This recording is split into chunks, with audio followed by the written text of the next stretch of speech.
50 വർഷങ്ങൾക്ക് മുൻപ് മയ്യഴിപ്പുഴയുടെ കൈവരിയായി ഒരു കൊച്ചരുവി വായനക്കാരനെ തഴുകി നനച്ച് മലയാള സാഹിത്യത്തിലേക്ക് അതിൻ്റെ ഒഴുക്കാരംഭിച്ചു. ഇന്നും നിലയ്ക്കാതെ മയ്യഴിപ്പുഴയിലേക്ക് ചെന്ന് പതിക്കുകയാണ് ആ കുഞ്ഞരുവി. എം മുകുന്ദന്റെ മയ്യഴിപ്പുഴയുടെ തീരങ്ങളിൽ സർഗാത്മകവും ക്രിയാത്മകവുമായ ആശയങ്ങൾ നിറഞ്ഞു നിൽക്കുന്ന കൊച്ചു കേരളത്തിന് എൻ്റെ നമസ്കാരം.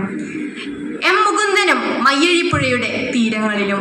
എം മുകുന്ദൻ മലയാളത്തിൽ ആധുനികതയ്ക്ക് തുടക്കം കുറിച്ചവരിൽ പ്രധാനിയായ മുകുന്ദൻ 1942 സെപ്റ്റംബർ 10 പോണ്ടിച്ചേരിയുടെ ഭാഗമായുള്ള മയ്യഴിയിൽ ജനിച്ചു.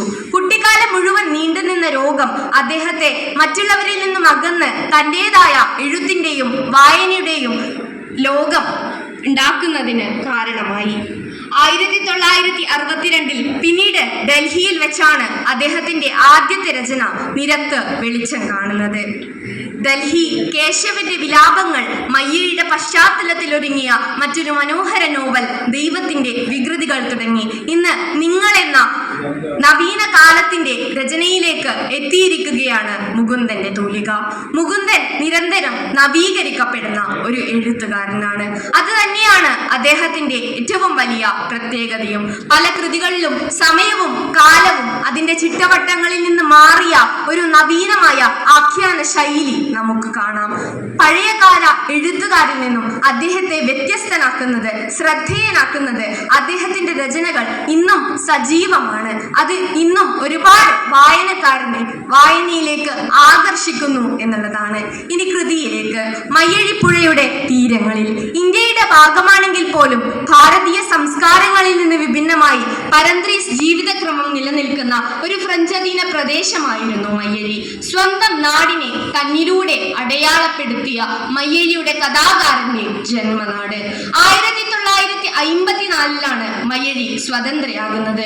ഒരു പക്ഷേ ഭാരതത്തെയാകെ പാരതന്ത്ര്യത്തിന്റെ ചങ്ങലകളിൽ നിന്ന് മോചിപ്പിക്കാൻ വേണ്ടി വന്ന അതേ യജ്ഞം മയ്യഴിയെ സ്വതന്ത്രയാക്കാനും വേണ്ടി വന്നിട്ടുണ്ടാകും. അതൊരു കൊച്ചു പ്രദേശമാണെങ്കിൽ പോലും. 1974 ഈ കൃതി രചിക്കപ്പെടുന്നത്. അതിന് 2 പതിറ്റാണ്ടുകൾക്ക് മുൻപുള്ള സ്വാതന്ത്ര്യ സമര പോരാട്ടത്തിന്റെ കഥയും അതിനു മുൻപുള്ള, അതായത് ദാസന്റെ പിറവിക്ക് മുൻപുള്ള തന്റെ നാടിന്റെ ഭൂതകാലത്തിലേക്ക് ഇറങ്ങിച്ചെന്ന് മുകുന്ദൻ മലയാളിക്ക് സമ്മാനിച്ച അമൂല്യ നിധിയാണ് മയ്യഴിപ്പുഴയുടെ തീരങ്ങളിൽ എന്നത്.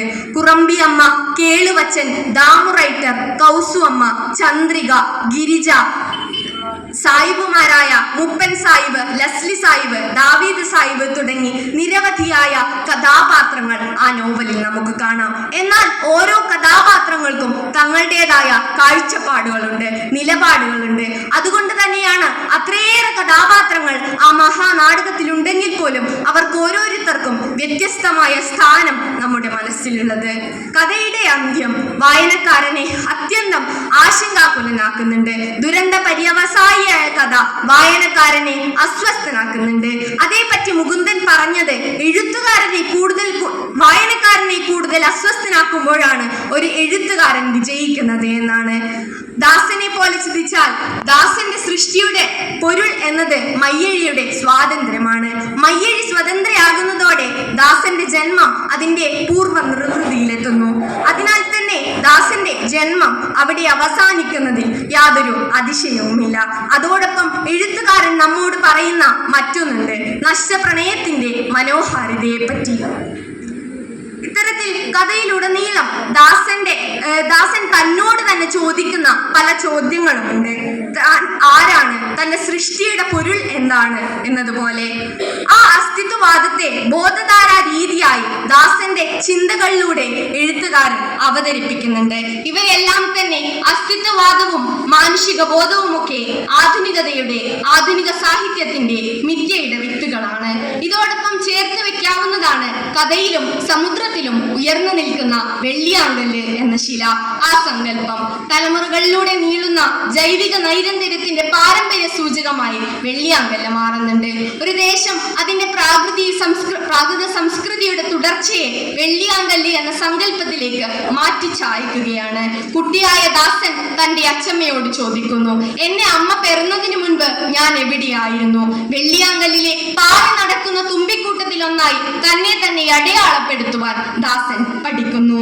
കാറ്റിനെയും അലകളെയും ഉള്ളിലൊതുക്കുന്ന അജ്ഞതയുടെയും പ്രാകൃത ബോധത്തിന്റെയും കണ്ണികളായ തുമ്പികൾ പാറുന്ന വെള്ളിയാങ്കല്ലിൽ കഥാകാരന്റെ ഭാവന ജനമൃതികളിലൂടെ അലകളായി വായനക്കാരനിൽ എത്തുന്നുണ്ട്. ശരിയാണ്, മയ്യഴി ചരിത്രമുഴങ്ങുന്ന മണ്ണാണ്. ആ ചരിത്രത്തെയും ഭാവനാത്മകമായ ചരിത്രത്തെയും മാത്രമല്ല, പ്രണയത്തെയും സൗഹൃദങ്ങളെയും മയ്യഴിപ്പുഴയുടെ തീരങ്ങളിൽ അവതരിപ്പിക്കുന്നുണ്ട്. അത്തരത്തിൽ വിശാലമായ ഒരു ജീവിതത്തിന്റെ പല തലങ്ങളും അവതരിപ്പിക്കുവാൻ ഒരു എഴുത്തുകാരന്റെ മാന്ത്രിക തൂലികയ്ക്ക് മാത്രമേ കഴിയുകയുള്ളൂ. മയ്യഴിയുടെ സാമൂഹിക ഘടന അതുപോലെ തന്നെ പ്രാധാന്യം അർഹിക്കുന്നതാണ്. വൈപരീത്യം നിറഞ്ഞ ഒരു സമൂഹം. ഒരു ഭാഗത്ത് സ്വാതന്ത്ര്യത്തിനായി ദാഹിക്കുന്ന കണാരേട്ടനെ പോലുള്ള, ദാസനെ പോലുള്ള, വിപ്ലവത്തിന്റെ ജ്വാലകൾ ഉള്ളിലൊതുക്കുന്ന പപ്പനെ പോലുള്ളവർ. അതേസമയം അടിമത്തത്തിന്റെ ലഹരിയുടെ ആ പൊടിയിലാണ്ട് ജീവിക്കുന്നവർ, കുറമ്പിയമ്മയെ പോലുള്ളവർ. അത്തരത്തിലേക്ക് രണ്ട് തരത്തിലുള്ള ഒരു സമൂഹത്തെ മയ്യഴിയിൽ നമുക്ക് കാണാൻ കഴിയുന്നതാണ്. ഏതൊരു ഗ്രന്ഥത്തെയും എന്ന പോലെ മയ്യഴിക്കും ഒരു രാഷ്ട്രീയമുണ്ട്. മയ്യഴിയുടെ രാഷ്ട്രീയം അത് മാനവികതയുടെ രാഷ്ട്രീയമാണ്. മനുഷ്യനാവുക എന്നത് ഏറ്റവും വലിയ ഒരു കാര്യമാണ് എന്ന് പറഞ്ഞു തരുന്നതാണ് മയ്യഴിയുടെ രാഷ്ട്രീയം. ഇത്തരത്തിലേക്ക് ഒരു ചരിത്രകാരന് മയ്യഴിപ്പുഴയുടെ തീരങ്ങളിൽ മയ്യഴി പ്രദേശത്തിന്റെ ചരിത്രമാണ്. ഒരു കാൽപ്പനികന് അത് ദാസന്റെയും ചന്ദ്രികയുടെയും പ്രണയത്തിന്റെ അതുല്യ സ്മാരകമാണ്.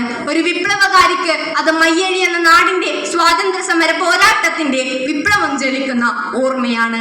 ഇത്തരത്തിൽ പലതരത്തിൽ വായിക്കാനാവുമ്പോഴാണ് ഒരു കൃതി അനശ്വരമാകുന്നത്. എനിക്ക് മയ്യഴിയിൽ പോകണമെന്ന് ആഗ്രഹമില്ല. കാരണം ഇന്ന് മയ്യഴിയിലുള്ളത് വൈദ്യുത വിളക്കുകൾ പ്രകാശം ചൊരിയുന്ന മയ്യഴിയാണ്. എന്റെ മനസ്സിലുള്ള മയ്യഴി അത് കുഞ്ചക്കൻ കൊളുത്തിവെക്കുന്ന എണ്ണ വിളക്കുകൾ പ്രകാശം കിട്ടുന്ന മയ്യഴിയാണ്. ആ മയ്യഴി മുകുന്ദൻ സൃഷ്ടിച്ച, എന്റെ മനസ്സിൽ മുകുന്ദൻ സൃഷ്ടിച്ച മയ്യഴിയാണ്. ആ മയ്യഴിയെ എന്റെ മനസ്സിൽ എന്നും കൊണ്ടു നടക്കാൻ ഞാൻ ആഗ്രഹിക്കുന്നു.